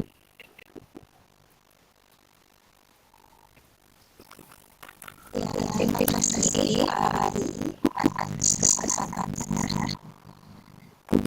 yang ingin saya tanyakan. Bismillahirrahmanirrahim. Assalamualaikum warahmatullahi wabarakatuh.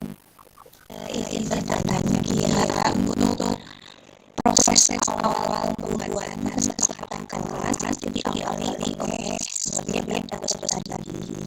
Nah, apakah peserta didik itu membuat pernyataannya itu harus berdasarkan pernyataan positif atau boleh pernyataan negatif misalnya menggunakan tidak atau memang harus menggunakan kalimat positif yang tidak menggunakan tidak. Terima kasih ya.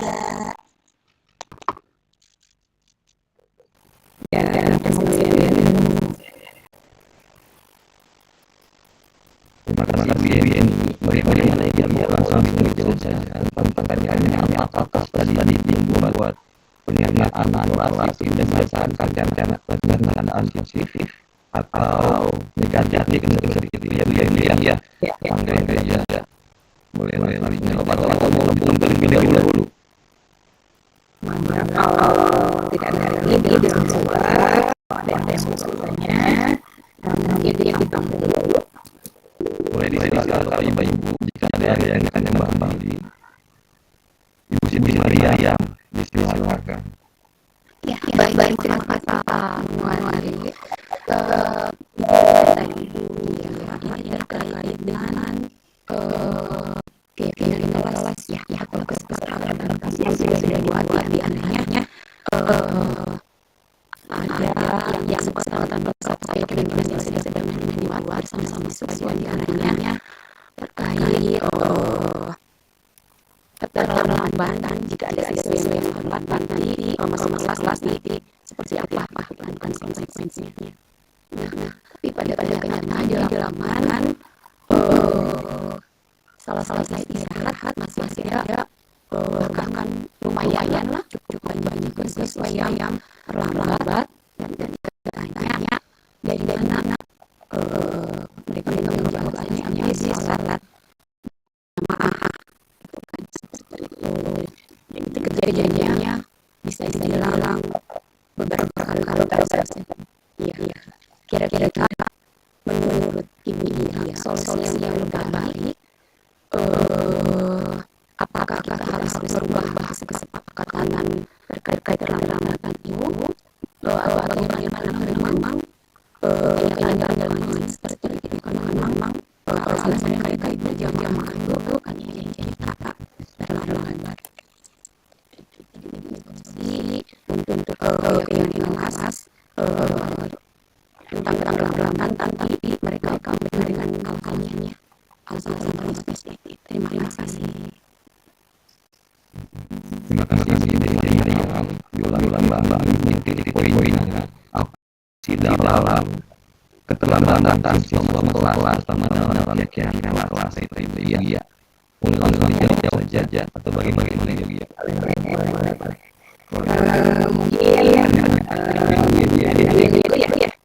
Iya. Mau diulangi lagi jawabnya.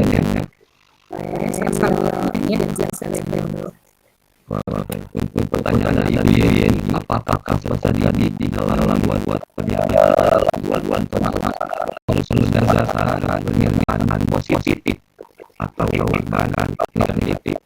Bagaimana Ibu jawabannya? Ya, terima kasih kepada Yeni atas pertanyaannya.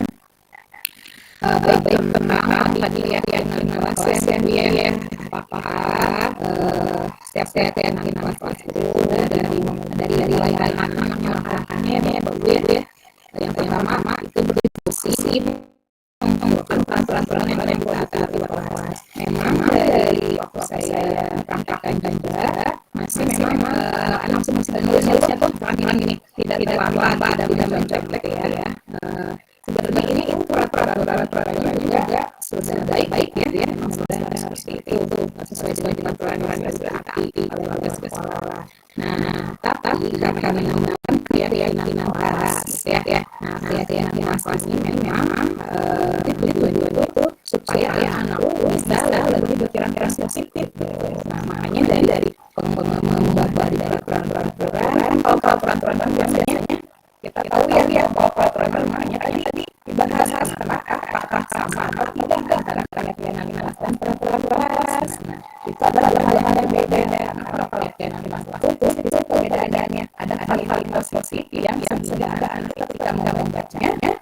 Itu akan yang itu kalau aku mau melakukan seperti ini akan ada hal-hal yang positif gitu kan. Kalau dengan peraturan biasanya tidak lambat, tidak mempercepat atau tidak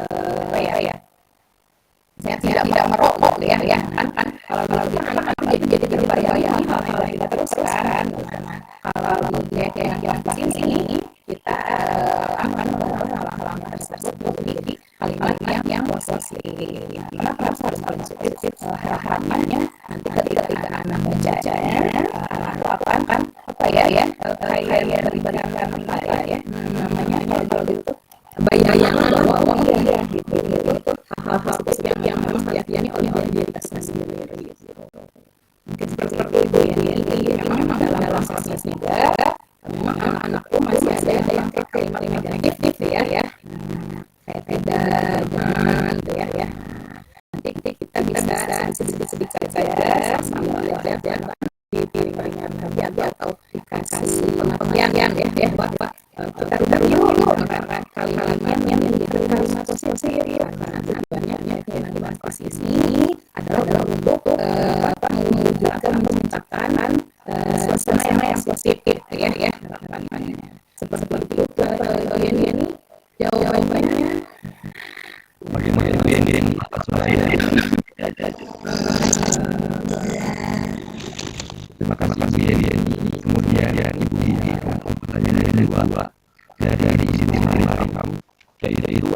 solusi dalam keterlambatan siswa masuk kelas, terutama dalam kesepakatan kelas yang dalamnya ada kesepakatan ini, yaitu tentang terlambat. Bagaimana solusinya ya?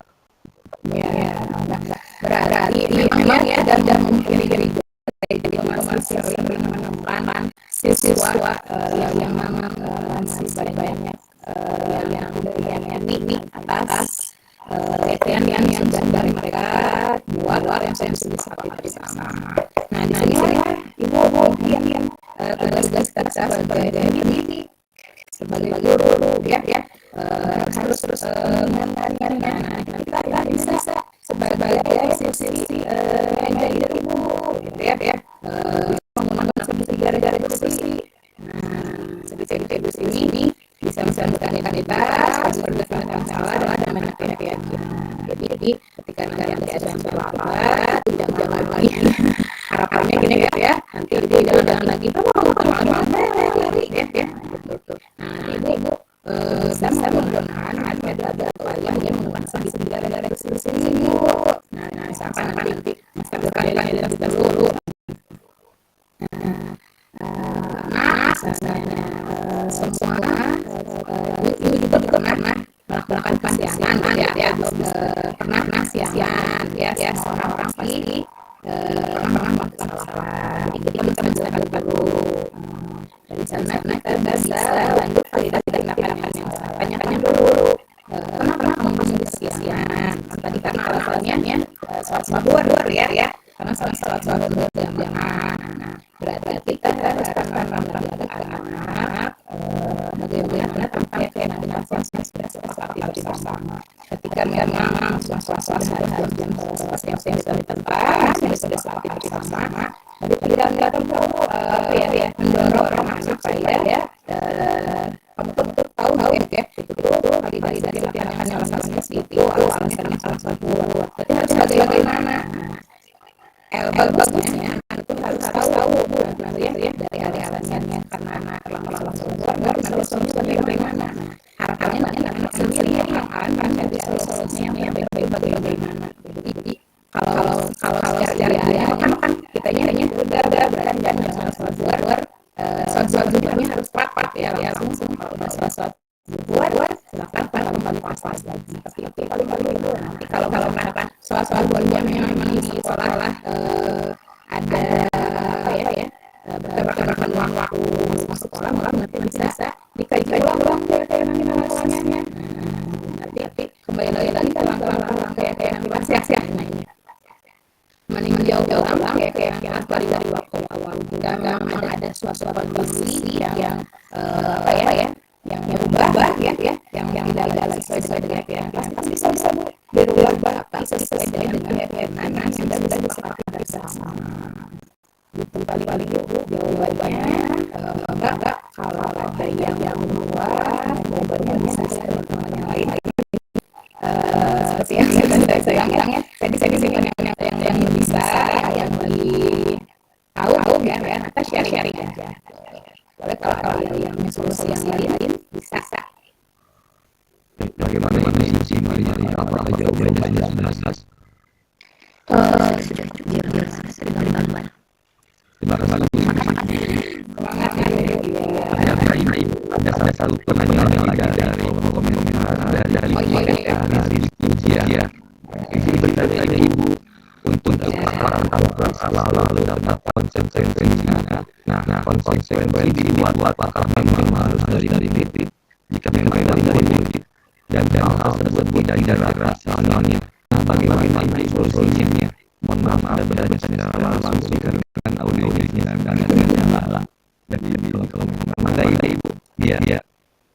Boleh. Semuanya memang keyakinan ya ada. Soalnya memang keyakinan satu memang yang nanti akan proses untuk berdisiplinkan. Ya. Pertanyaannya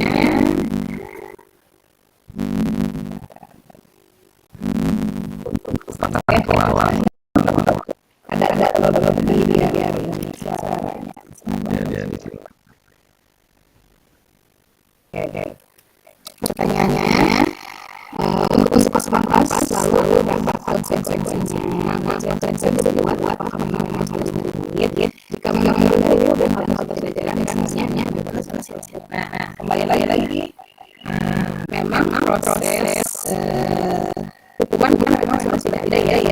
ya.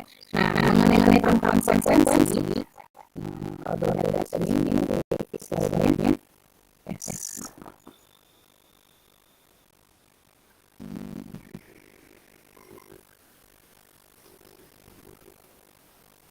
Hukuman, konsekuensi dan restitusi ya. Dia.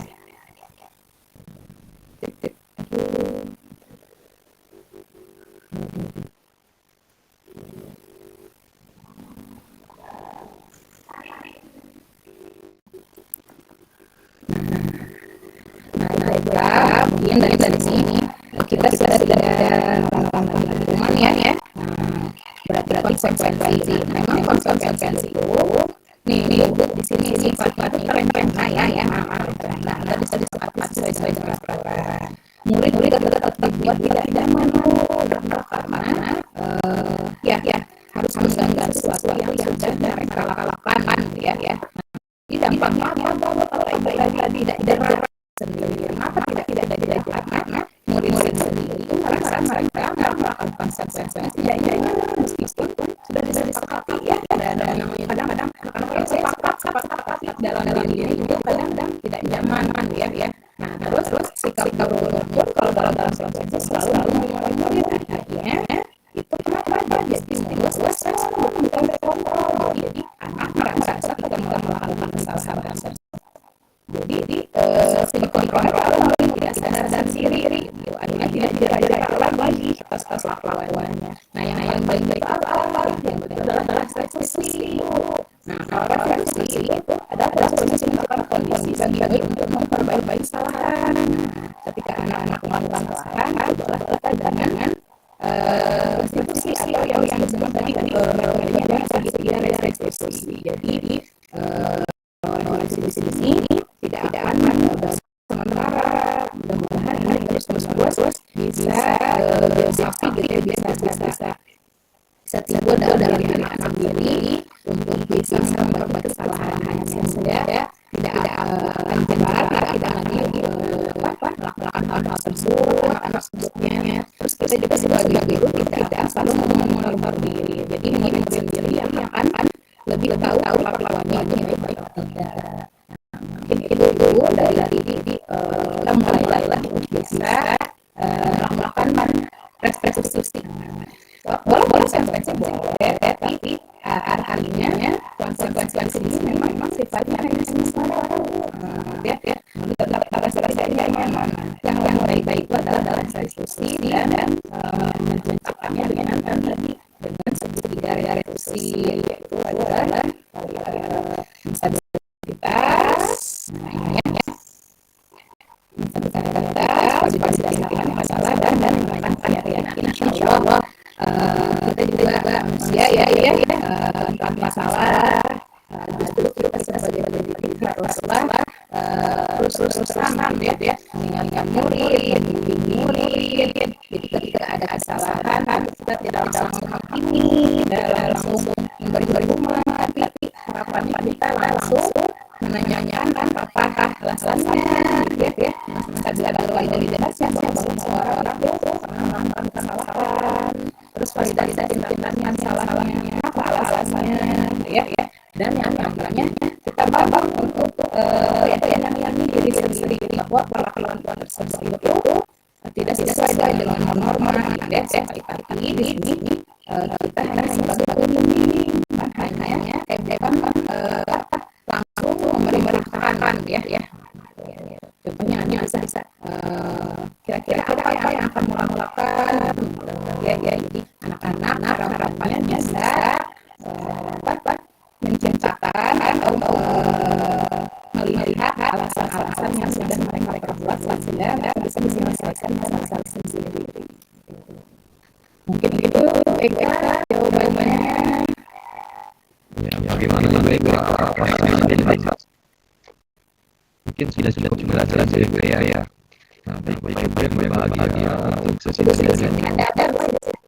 Bu Siti mangga Ibu Siti. Enggak Iya. Baik Bapak Ibu yang berbahagia untuk sesi jawab mungkin sudah selesai. Silakan kepada Ibu Dia untuk untuk menyampaikan pernyataan pamungkas dari materi yang telah disampaikan kepada dia. Silakan. Ya, baik, terima kasih Pak Ali. Bapak Ibu semuanya, ada saya stop dulu.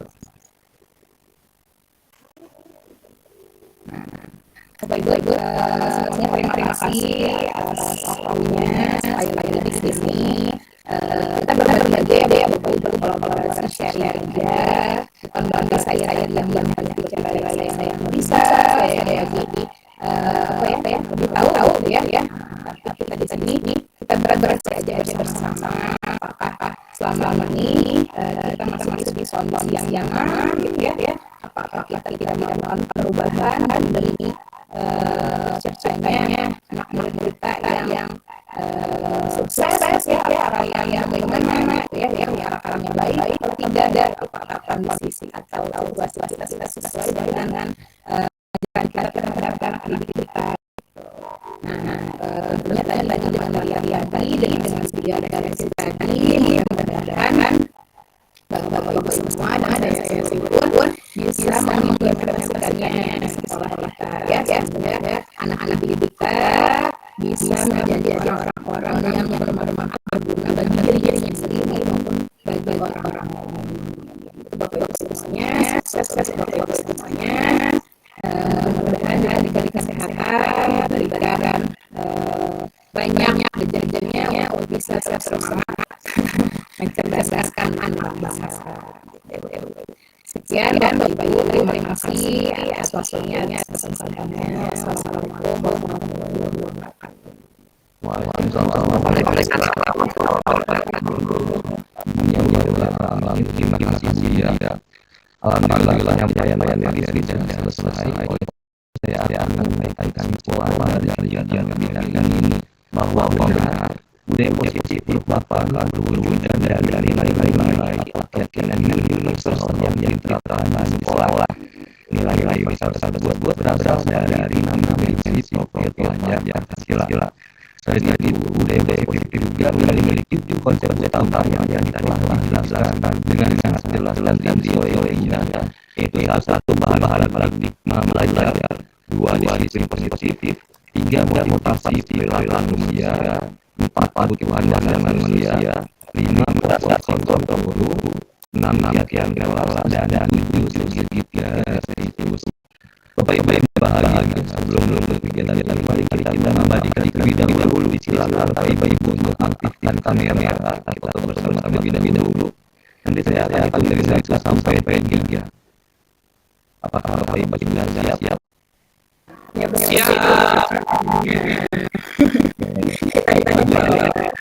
Ibu Biaya yang kepala ya. Siap.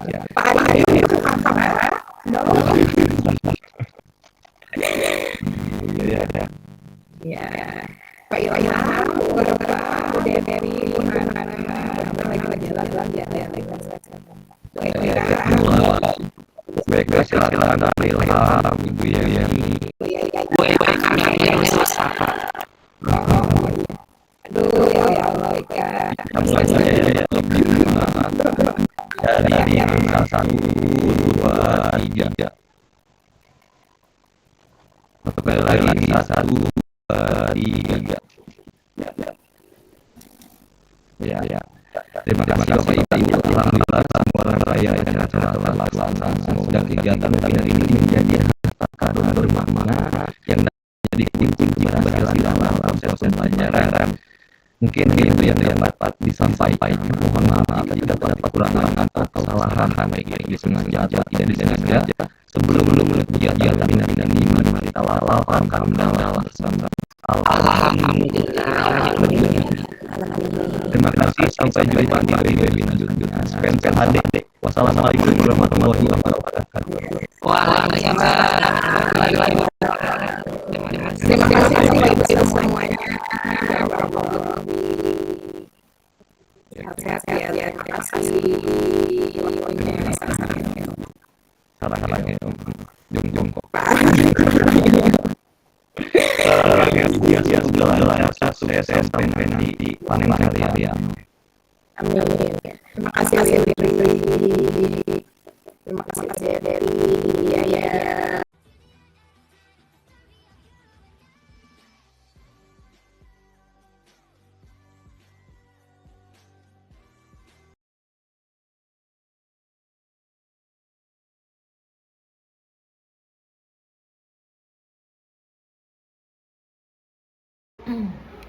Assalamualaikum warahmatullahi wabarakatuh.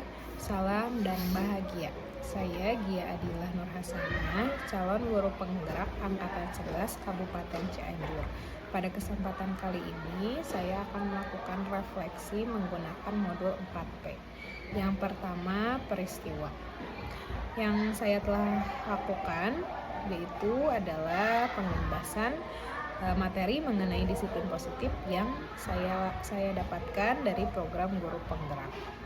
Yang dilakukan gerakan guru di sekolah saya merupakan ajang pembuktian bahwa program guru penggerak lebih fokus dalam perbaikan personal, bukan hanya materi atau teori saja. Apalagi materi budaya positif menitik beratkan bagaimana kita berperilaku positif terhadap murid dan warga sekolah. Yang kedua, perasaan yang saya rasakan yaitu saya sangat antusias sekali dan saya tentunya semangat dalam mengimbaskan modul 1.4 ini yang kemudian bisa bermanfaat bagi diri saya sendiri dan juga bagi warga sekolah. Yang ketiga yaitu pembelajaran yang menarik bagi saya adalah tentang 5 posisi kontrol, yaitu sebagai posisi manajer yang bisa membuat murid saya bisa menyelesaikan masalahnya sendiri dengan nilai-nilai kebajikan yang telah disepakati bersama. Yang terakhir, penerapan untuk kedepannya. Tentunya mulai dari diri sendiri dengan membuat keyakinan kelas dan keyakinan bersama supaya tercipta suasana, terutama suasana sekolah yang nyaman, aman, dan menyenangkan bagi warga sekolah. Dan juga saya ingin mengimbaskan tentang pembelajaran yang sudah saya dapatkan ini tentang disiplin positif tidak hanya di sekolah saya, melainkan ke ruang lingkup yang lebih luas lagi. Sekian refleksi dari diri saya sendiri, semoga berkenan dan bermanfaat. Wassalamualaikum warahmatullahi wabarakatuh.